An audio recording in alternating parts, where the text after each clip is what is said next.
സർക്കാർ പദ്ധതികളുടെ ഗുണഭോക്താക്കൾ അനുഭവം വിവരിക്കുന്ന ഒരു ചടങ്ങിലേക്കാണ്. അപ്പോൾ ഈ ചടങ്ങിലേക്ക് കേൾക്കാനിരിക്കുന്നത് മറ്റാരുമല്ല, പ്രധാനമന്ത്രി നരേന്ദ്രമോദിയാണ്. ലക്ഷപതി ദീദി പദ്ധതിയുടെ ഗുണഭോക്താവായ ചന്ദാദേവി സംസാരിക്കാനായി എത്തിയപ്പോൾ മറ്റൊരു ഗ്രാമീണ സ്ത്രീ എന്നെ എല്ലാവരും കരുതിയിരുന്നുള്ളൂ, അവരെ കണ്ടപ്പോൾ അങ്ങനെയാണ് വിചാരിച്ചിരുന്നത്. അങ്ങനെ ഒരു സാധാരണ ഒരു ഗ്രാമീണ സ്ത്രീ അത്രയും അവർ വിചാരിച്ചിരുന്നുള്ളൂ. പക്ഷേ അവരുടെ കാഴ്ചപ്പാട് അവതരിപ്പിച്ച് തുടങ്ങിയപ്പോൾ തന്നെ പ്രധാനമന്ത്രി അടക്കമുള്ളവർക്ക് മനസ്സിലായി വളരെ കഴിവുറ്റ ഒരു നേതാവാകാൻ ആ ഗ്രാമീണ യുവതിക്ക് സാധിക്കുമെന്ന്. എത്ര നന്നായി നിങ്ങൾ സംസാരിക്കുന്നു, തിരഞ്ഞെടുപ്പിൽ മത്സരിക്കുമോ എന്നായിരുന്നു അവരോടുള്ള പ്രധാനമന്ത്രിയുടെ ചോദ്യം. പ്രധാനമന്ത്രിയെ വരെ അമ്പരപ്പിച്ച ചന്ദാദേവിയെ അഭിനന്ദിക്കുകയാണ് ഇപ്പോൾ സോഷ്യൽ മീഡിയ.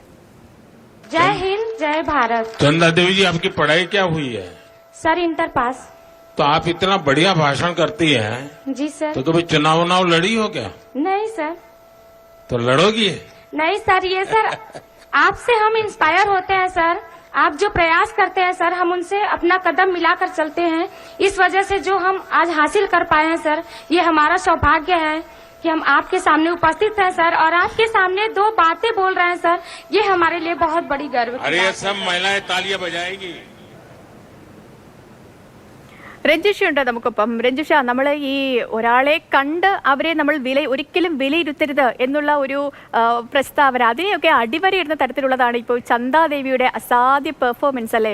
പ്രധാനമന്ത്രിയെ പോലും നമുക്കറിയാലോ, നമ്മളിപ്പം എവിടെയെങ്കിലും ഒരു പൊതുവേദിയിൽ പോയി സംസാരിച്ച് കഴിയുമ്പോൾ നമ്മളോട് ഇപ്പം മുഖ്യമന്ത്രിയോ അല്ലെങ്കിൽ പ്രധാനമന്ത്രിയോ ഒക്കെ വന്നിട്ട് നമ്മളോട് നിങ്ങൾ വളരെ നന്നായി സംസാരിക്കുന്നു എന്നൊക്കെ പറഞ്ഞാൽ നമുക്കുണ്ടാകുന്ന ഒരു സന്തോഷവും അഭിമാനവും അല്ലേ? അപ്പോൾ ഈ ചന്ദാദേവിക്ക് അത് എത്രത്തോളം ഉയരത്തിലായിരിക്കും. കാരണം അവരെന്ന് പറയുന്നത് നമ്മൾ നേരത്തെ സൂചിപ്പിച്ചാണ്, സാധാരണ ഒരു സ്ത്രീ എന്ന് മാത്രം വിചാരിച്ചവരെയാണ് ഈ പ്രധാനമന്ത്രി വരെ ഇത്തരത്തിൽ വലിയ രീതിയിൽ അഭിനന്ദിക്കുന്നത്. ഒപ്പം ഇപ്പോൾ സോഷ്യൽ മീഡിയയിൽ വലിയൊരു താരവുമായി മാറിയിരിക്കുന്നു ചന്ദാദേവി. എന്തൊക്കെയാണ് വിശേഷങ്ങൾ രഞ്ജുഷ?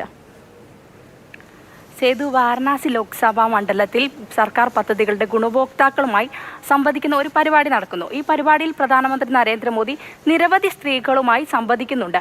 ഈ ഒരു പരിപാടിയിലായിരുന്നു ചന്ദാദേവി എന്നുള്ള ഒരു ഗ്രാമീണ സ്ത്രീ, വാരണാസിയിലെ ഒരു സാധാരണ സ്ത്രീയാണ് ഇവർ. അധികം ഒരുപാട് വിദ്യാഭ്യാസമൊന്നുമുള്ള വ്യക്തിയല്ല ഇവരും പ്രസംഗിക്കുന്നത്. എന്നാൽ ഇവർ അസാധ്യമായിരുന്നു പ്രസംഗിക്കുന്നത്. വളരെ അധികം മികച്ച രീതിയിൽ തന്നെ പ്രസംഗിക്കുന്നു. ഈ ഒരു പ്രസംഗം പ്രധാനമന്ത്രി നരേന്ദ്രമോദിയെ വളരെയധികം ആകൃഷ്ടനാക്കുകയായിരുന്നു. അദ്ദേഹം ചോദിച്ചു ഇവരോട് ഇതിനു മുമ്പ്, അതായത് തെരഞ്ഞെടുപ്പിൽ ഇതിനു മുമ്പ് മത്സരിച്ചിട്ടുണ്ടോ അല്ലെങ്കിൽ ഇനി മത്സരിക്കാൻ താല്പര്യമുണ്ടോ എന്നുള്ള കാര്യങ്ങളെല്ലാം അദ്ദേഹം ഇവരോട് ചോദിച്ചറിയുന്നു. എന്നാൽ ഇതുവരെ അവർ സാധാരണ ഒരു സ്ത്രീയാണ് ഇവർ. ഇതിനു മുമ്പ് തെരഞ്ഞെടുപ്പിലൊന്നും മത്സരിച്ചിട്ടില്ല, അതുപോലെ തന്നെ ഇനി മത്സരിക്കാനും താല്പര്യമില്ല എന്നുള്ള ഒരു കാര്യമാണ് ഇവർ പറയുന്നത്. പക്ഷേ പ്രധാനമന്ത്രി നരേന്ദ്രമോദി ഇവരെ തെരഞ്ഞെടുപ്പിൽ എന്താണെങ്കിലും ചന്ദാദേവിയുടെ ഒരു ദിനം തന്നെയായിരുന്നു എന്ന് നമുക്ക് പറയാം അല്ലേ?